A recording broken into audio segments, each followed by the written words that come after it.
Welcome back to this series of Black Hat Fast Chats. Terry Sweeney here with Black Hat, and I'm joined now by Gary Davis, Chief Evangelist and Chief Marketing Officer with Intrusion. Gary, thanks for joining us for this Fast Chat today. I'm delighted to be here. I can't imagine a more enjoyable 15 minutes or 10 minutes to spend. Well, we'll do our best. We're here to take a look ahead to 2022. But before we do that, talk a bit, if you would, maybe a good place to start would be what motivates you to continue to be a thought leader in the cybersecurity industry? Sure. I guess things become habits, right? As we do them more often. And literally it's to the point where I've been doing this so long, I'm almost like addicted to it. I'll wake up in the morning and literally the first thing I do is I'll check the news feeds, what's going on in the cyber world that I should be paying attention to. And I use that to help kind of guide my day. So I think that because this industry is so dynamic, because there's so much going on, because there's so much turmoil, for lack of a better word, staying engaged and thinking hard about, what's going on in the space that we should have opinions on and lean into a bit is important to me. So I'm a junkie about this stuff. I love it. I eat it, breathe it every single day. I do something similar, scanning those headlines. I'm curious what maybe you may be doing differently with regard to, are you searching for keywords? Are you looking for new kinds of attacks? Are you looking for follow-ups to emerging attacks? Tell us a bit about that process. Sure. Most of it, I'm trying to find new stuff.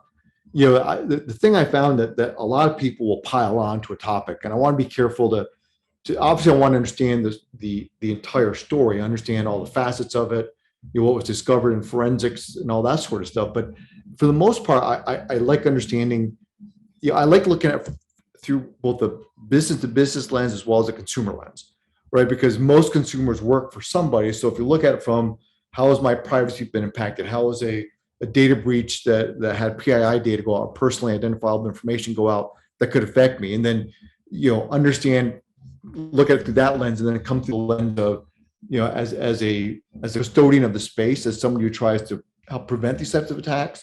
What could we be doing to help those companies that were exposed or exploited, as well as their customers?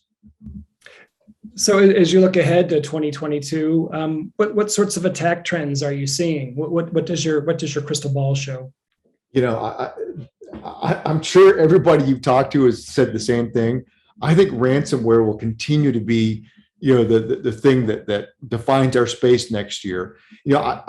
I'm delighted by some of the moves that the government has taken. A $10 million bounty against the rebel, hackers. They're going after the bad guys, and I like that. We've always said, if you're a ransomware victim, the worst thing you can do is pay that ransom, because that just kind of fuels their business, right? And as long as they're making money, why stop? So if that didn't work, some 89% of companies pay the ransom. So obviously that narrative is not sinking in. So if that's the case, then I do think it is time for government and police agencies to get more involved and kind of bring these guys to bear. I mean, harass them, make it difficult for them to process payments in Bitcoin, get into their accounts, do whatever you can to disrupt their business. Otherwise, it's just not going to stop. So I think ransomware is going to be a big thing. I think attacks against critical infrastructure, I think we just saw the tip of the iceberg this year. I think we're going to see more attacks at critical infrastructure and supply chains to drive as much disruption as possible.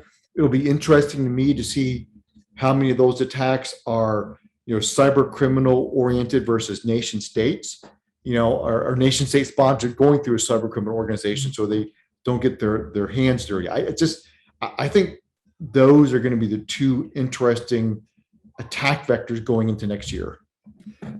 Obviously, ransomware has moved well beyond the schools and hospitals that were the early targets of it. As you note, the supply chains, bigger payoffs, bigger impact, bigger headlines. This is the kind of, I'll call it shadow marketing that these bad guys are looking for, right?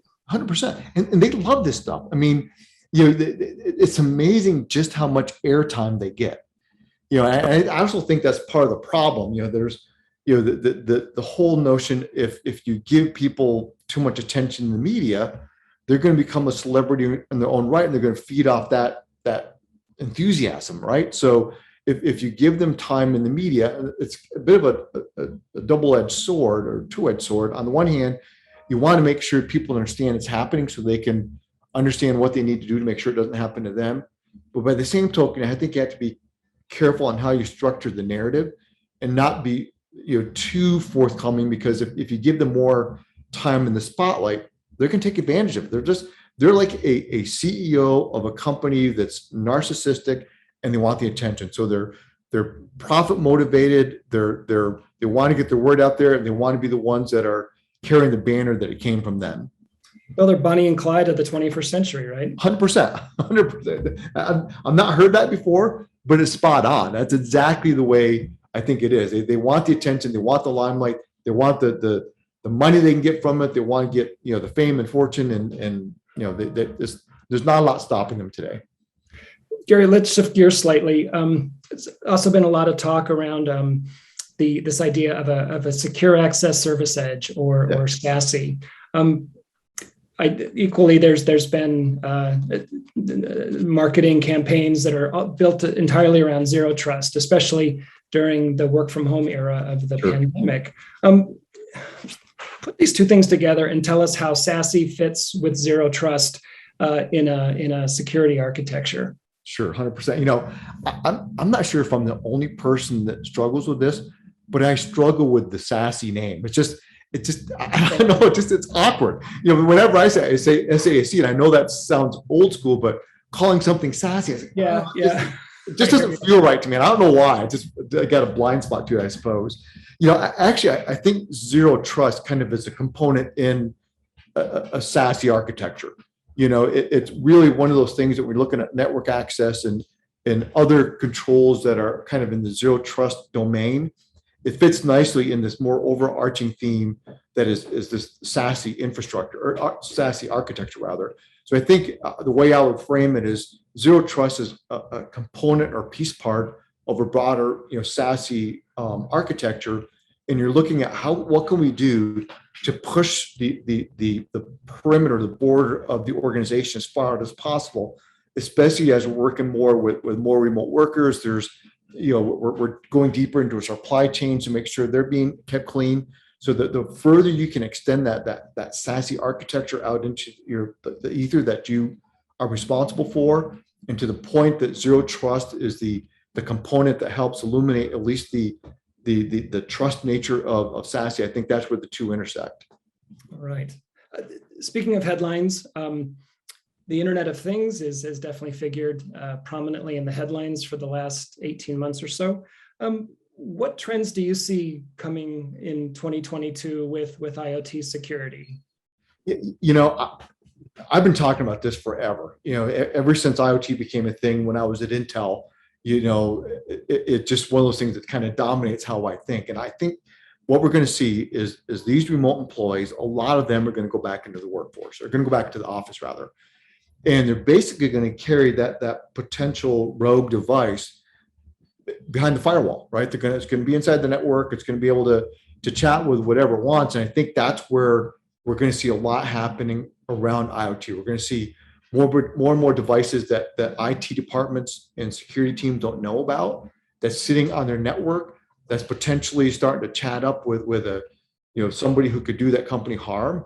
And I think that's going to be the inflection point that IoT is going to get a lot of attention, especially next year. Going back to the earlier question about something we're going to see next year, I think exploited IoT devices in a corporate network is going to see something we're going to see a lot more of, just because you're going to see the remote workforce going back more into the office, and they're going to want to take that camera, that picture frame, that whatever that they've been enjoying at home, and take it into that secure environment where it can now start doing bad things. Well, that's a sobering perspective on 2022. Gary, appreciate you joining us today for this Fast Chat. Thanks for having me, Terry. I enjoyed it. We've been talking with Gary Davis, Chief Evangelist and Chief Marketing Officer with Intrusion. This has been Terry Sweeney with Black Hat. Thanks for joining us for this Fast Chat series, and we'll see you next time.